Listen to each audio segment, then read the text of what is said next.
है। जो बुलडोजर की कार्रवाई हो रही है वो बिल्कुल अवैध है और उस पे घर बन गया तो किस किस जमीनों पे सरकार आपको हटा सकती है? देखिए, चारागाह बना हुआ उससे जो वह 132 की भूमि है और खेल का मैदान 132 की भूमि है, पोखरी 132 की भूमि है, उससे जो है बेदखल कर दिया जाएगा। जितने भाई हों वह उसमें सखातेदार हों और सखातेदार का यह कानून है कि उस प्लाट के हर इंच पर सबका जो है स्वतः हासिल है उसको। और भूमि विवाद में मेड़बंदी को लेकर के तमाम विवाद चलते रहते हैं। उसमें आम जनता से हम यही निवेदन करेंगे कि यदि आपका मेड़ का विवाद होता है तो आप मेड़ पर न जुझें और वहां से हट करके सीधे आप एसडीएम अदालत में आ जाएं। नमस्कार दोस्तों, मैं गोपाल सिंह और आप देख रहे हैं प्रदेश समाचार। आज मैं बात करूंगा भूमि विवाद पे। जो आपको पता होगा कि ग्रामीण क्षेत्रों में भूमि विवाद को लेकर बड़ा समस्या है। भाई भाइयों में झगड़ा है, मेड़ डांड़ को लेकर झगड़ा है। तो आज मैं बात करूंगा एडवोकेट वासुदेव यादव जी से, जो इस भूमि विवाद के निपटारा के लिए आप लोगों को सुझाव देंगे। तो नमस्कार सर, मेरे चैनल में आपका नमस्कार। तो सर, सबसे पहले आप अपना परिचय दे दीजिए। मैं वासुदेव यादव एडवोकेट दीवानी न्यायालय देवरिया में प्रैक्टिस करते हैं और मेरा गांव जो है कारेकाठ भाटपा रानी विधानसभा क्षेत्र बनट्टा ब्लॉक में पड़ता है।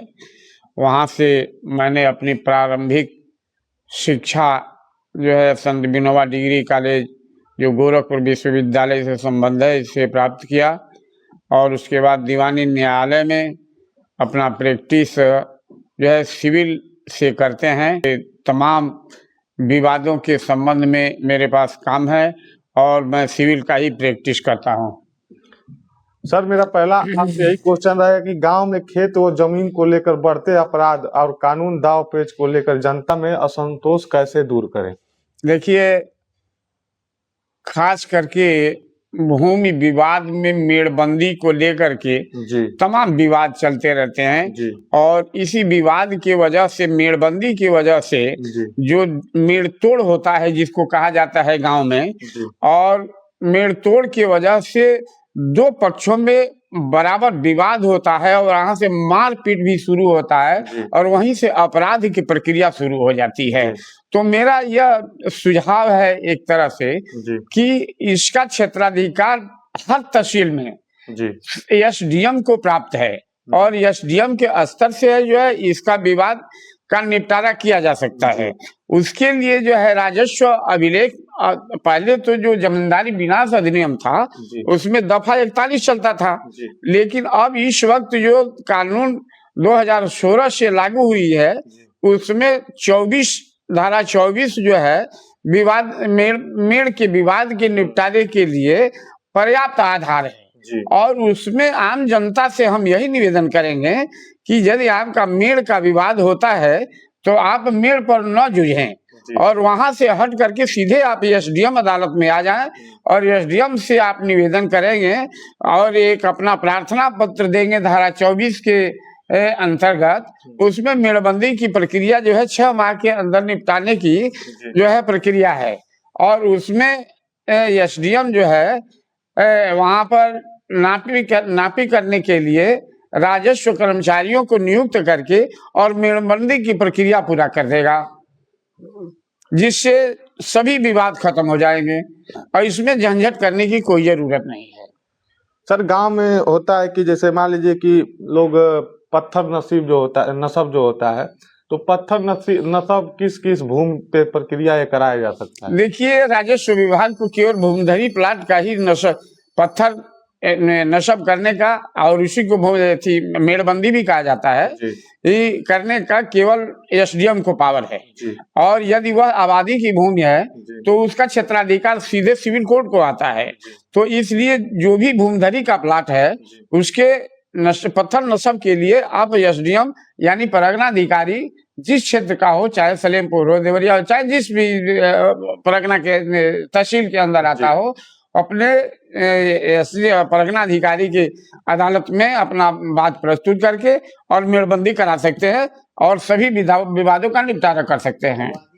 ग्रामीण क्षेत्र में आप देखे होंगे कि बहुत लोग आबादी के जमीन पे भी बसे हैं, तो क्या उस पे भी मेड़बंदी कराया जा सकता है? नहीं, जो राजस्व विभाग में सरकार के नाम से दर्ज है जी उसका मालिक जो है उत्तर प्रदेश सरकार ही होती है जी और उसका मेड़बंदी हम नहीं करा सकते हैं। केवल जो भूमिधरी राजस्व की भूमि जो आपके नाम से आप भूमिधर हैं उसी का जो है मेड़बंदी आप करा सकते हैं। सर गांव में देखा गया है कि दो भाई हैं लोग और एक ही खाता संख्या होता है, भाई भाई में बंटवारा हो जाता है और जब गवर्नमेंट की कोई स्कीम आती है तो उनके खेत में रोड हो जाता है, तो एक भाई के पक्ष में रोड चला जाता है और दूसरे भाई का पीछे हो जाता है, तो क्या वो बंटवारा करने का फिर प्रक्रिया क्या है कोर्ट द्वारा? नहीं, देखिए इसमें यह है कि सभी जो जितने भाई हों वह उसमें सखातेदार हों और सखातेदार का यह कानून है कि उस प्लाट के हर इंच पर सबका जो है स्वतः हासिल है उसको। और इसमें ऐसा नहीं है कि जो बंटवारे में मौखिक बंटवारा या कोई भी बंटवारा हो रोड में चला जाए तो अन्य खातेदार को ही मिलेगा, ऐसा नहीं है, सबको मिलेगा और बड़ा जो जितना हिस्सा जिसका होगा उतना मिलेगा। सर अक्सर गांव में देखा गया है कि गांव के लोग शहर में रहते हैं और उनके गांव में खेत तो होता ही है, तो बगल के लोग क्या करते हैं कि मेड़ काट के और अपने में मिला देते हैं लोग, और शहर से आने पे काफी विवाद होता है, तो वो लोग कानून के बारे में ज्यादा नहीं जानते लोग, तो कहाँ पहुंचे लोग इस चीज को लेके? देखिए, हमने पहले ही अपने वक्तव्य में कहा है कि मेड़बंदी उनको कराना चाहिए और यदि मेड़बंदी करने के बाद भी वो लोग नहीं छोड़ते हैं तो एसडीएम यानी परगना अधिकारी को पूरा अख्तियार है कि उनको बेदखल कर दें, और यदि जब नहीं मानते हैं तो वो जो है सरकारी कर्मचारी यानी पुलिस के बल से भी अपना पुलिस बल से जो है वो बेदखल कर सकते हैं। मान लीजिए किसी का निजी अगर जमीन हो और उस पे कई लोग कब्जा किए और घर भी बनवा लिए, तो वो मतलब कहाँ जाए अपनी समस्या को लेकर, कैसे निपटारा कर सके, क्या उसकी जमीन फिर उसको मिल सकती है? देखिए, जमीन तो उसका टाइटल है ही है, स्वतः उसका है लेकिन जबरदस्ती कोई कब्जा कर लिया है, उसको बेदखल कर दिया है, तो अब उसको एसडीएम के यहाँ उसका क्षेत्राधिकार नहीं रह जाता है। जो निर्माण यदि कर लिया तो वह सिविल कोर्ट उसे बेदखल करेगा और वह 12 साल के अंदर ही होना चाहिए। यदि 12 साल के अंदर वह अपना दावा दीवानी अदालत में नहीं प्रस्तुत करता है तो वह दिक्कत होगा, या वो समझ लीजिए कि वो अपने टाइटल से जो है वो महरूम हो सकता है। लेकिन 12 साल के अंदर जो है उसे दीवानी अदालत में बेदखली का दावा जरूर कर देना चाहिए। सर पहले जब गांव बसाया जाता था, दूर दूर से लोगों को ले आकर गांव बसाया जाता था, तो उसमें तो ये देखा नहीं जाता था कि कौन सा आबादी जमीन है, कौन सा काश्तकारी जमीन है, कौन सी किसकी जमीन है। जमींदारों द्वारा गांव को बसा दिया जाता था और उसमें गरीब तबके के लोग भी बसते थे, और आज की स्थिति ये है कि उनकी कोई जमीन नहीं है और वो गवर्नमेंट के जमीनों पे रह रहे हैं, पहले से उनके कई पीढ़ियां रह रही है। और आप देख ही रहे हैं कि सरकार द्वारा मुहिम चला गया है, बुलडोजर से उनका घर को ध्वस्त करा दिया जा रहा है, तो इसके लिए वो कैसे बचे और कहाँ जाएं? देखिए, जिस वक्त गांव बसाया जाता है उस वक्त 2 तरह की भूमि थी। पहला नंबर की वह आबादी जो है वह डी की भूमि थी और जमींदारों में बंटा हुआ था। जो डी की जमीन में कई जमींदारों का होता था उसका तो पार्टीशन हो गया, और पार्टीशन में जो व्यक्ति जहाँ पर कब्जे में था उसके नाम से उसके पूर्वज का नाम दर्ज हो गया है। लेकिन जो बंजर की भूमि थी या 100 बंजर की भूमि थी या चकबंदी में नवीन प्रति की भूमि जो चकबंदी के अंदर छोड़ी गई थी, उसमें 2 तरह के भूमि हो गई। एक 117 की भूमि हो गई और एक 132 की भूमि हो गई। अब 132 भूमि की भूमि जो होती है वो गढ़ही होता है, पोखरा होता है, भीटा होता है, इस तरह की भूमियां होती हैं जो 132 की भूमि है और उसको गांव सभा उत्तर प्रदेश सरकार उसका मालिक होता है। तो उसमें जो है किसी को बसने का अधिकार नहीं है, परंतु जो आबादी की भूमि थी उसमें जब पूर्वजों के जमाने से बसे हुए हैं तो उसके अंदर धारा 9 जमींदारी विनाश अधिनियम के अंदर सेटिल हो गई, तो उसको कोई दखल नहीं कर सकता है। लेकिन इस वक्त जो राजस्व संहिता बनी हुई है जो 2016 में लागू हुआ है, उसमें धारा 67 ही क में दिया हुआ है कि यदि पुराने लोग उसमें बसे हुए हैं तो उसके साथ उसका बंदोबस्त कर दिया जाएगा, चाहे वो अनुसूचित जाति हो, अनुसूचित जनजाति हो या कोई हो, तो उसके अंदर उसका बंदोबस्त किया जाएगा। लेकिन जो 132 की भूमि है उसके अंदर जो है हर आदमी को बेदखल कर दिया जाएगा, इसलिए कि उसमें सुप्रीम कोर्ट का आदेश है कि सार्वजनिक भूमि, सड़क की भूमि या पोखरे की भूमि या नाला हो या भीटा हो, इस पर जो अवैध कब्जा हो तो वह उसके अंदर धारा 9 के अंदर सेटिल नहीं हो सकता है। सर, ग्रामीण इलाकों में अक्सर देखा गया है कि कई जमीनें होती है, नवीन प्रति होती है, डी का जमीन होता है, तो और बहुत सारे चारगाह का जमीन होता है, पार्क का जमीन होता है, उस पे घर बन गया, तो किस किस जमीनों पे सरकार आपको हटा सकती है? देखिए, चारागाह बना हुआ उससे जो वह 132 की भूमि है जी, और खेल का मैदान 132 की भूमि है जी, पोखरी 132 की भूमि है, उससे जो है बेदखल कर दिया जाएगा। लेकिन उसके लिए उत्तर प्रदेश सरकार जो है नहीं कुछ कर सकती, उसका पावर है एसडीएम को और तहसीलदार को पावर है। जो बुलडोजर की कार्रवाई हो रही है वो बिल्कुल अवैध है और सरकार को जो है उसको बेदखल करने का अधिकार नहीं है, परंतु जो है यह जबरदस्ती सरकार द्वारा जो है ये अवैध कार्रवाई की जा रही है, कानून के विरुद्ध किया जा रहा है।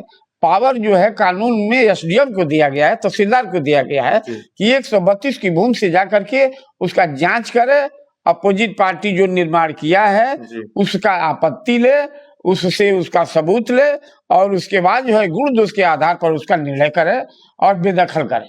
परंतु यह नहीं है कि आप जबरदस्ती जा करके और तुरंत बुलडोजर से उसका मकान ढहवा देंगे। उसका आपत्ति लीजिए और उसको नोटिस दीजिए कि इतने दिन के अंदर हटा लो, बिना नोटिस के आप नहीं गिरवा सकते। लेकिन ये उत्तर प्रदेश की सरकार जो है बुलडोजर चला करके ये जनता के साथ अन्याय कर रही है। तो तमाम तो बुलडोजर से घर गिर जा रहा है, तो वो लोग कहाँ जाएं, न्यायालय जाए कि कहाँ जाए, सुनवाई उनका कैसे होगा, ये भी थोड़ा सा आप बता दीजिए। देखिए, इसके लिए जब मकान बना हुआ है तो उसके लिए सिविल कोर्ट जो है सक्षम अदालत है और सिविल कोर्ट में जाकर के इन लोगों को जो है अपना पक्ष रखना चाहिए और उत्तर प्रदेश सरकार और गांव सभा को फरीक बना करके और उनके खिलाफ जो है अपना पक्ष रखना चाहिए। मान लीजिए किसानों का जमीन है और किसानों के कब्जा में भी है, उनके नाम से भी जमीन है और सरकार उस पे रोड कोई निकाल रही है, 4 लेन, चाहे कोई भी सरकार की स्कीम कर रही है और वो किसान वो जमीन नहीं देना चाहता है, तो ये क्या प्रक्रिया है कि वो जमीन मतलब सरकार से बचा ले अपना? देखिए, रोड का काम जो है एक सार्वजनिक हित का काम है और सार्वजनिक हित के काम में जो है सरकार को उसको अधिग्रहण करने का पूरा अधिकार है जी। और जो जमीन जो भूमिधर है, भूमिधर को जो है 2013 में जो कानून बना था उसके अनुसार 4 गुना जो है मुआवजा पाने का ही अधिकार है। सार्वजनिक हित के को रोका नहीं जा सकता है और उसके लिए जो है भूमिधर किसान को अपनी भूमि देनी पड़ेगी। तो जो आप मुआवजा का बात की है, तो सरकार किस हिसाब से मुआवजा देती है? उसमें लिखा हुआ है कि 4 गुना जो मार्केट वैल्यू है उसके 4 गुना के हिसाब से दिया जाएगा। मार्केट वैल्यू और गवर्नमेंट का वैल्यू दोनों अलग अलग होता है ना? हाँ, दोनों होता है, लेकिन उस समय जो मार्केट वैल्यू चल रहा है जो उसमें सब निर्धारित है कि मार्केट वैल्यू इस समय क्या है उसे भूमिधरी प्लाट का, तो उसके 4 गुना जो है 2013 में कानून हुआ जब उत्तर प्रदेश भारत सरकार में जो है 2013 में कानून बना था और जो उस समय कांग्रेस की सरकार थी जी।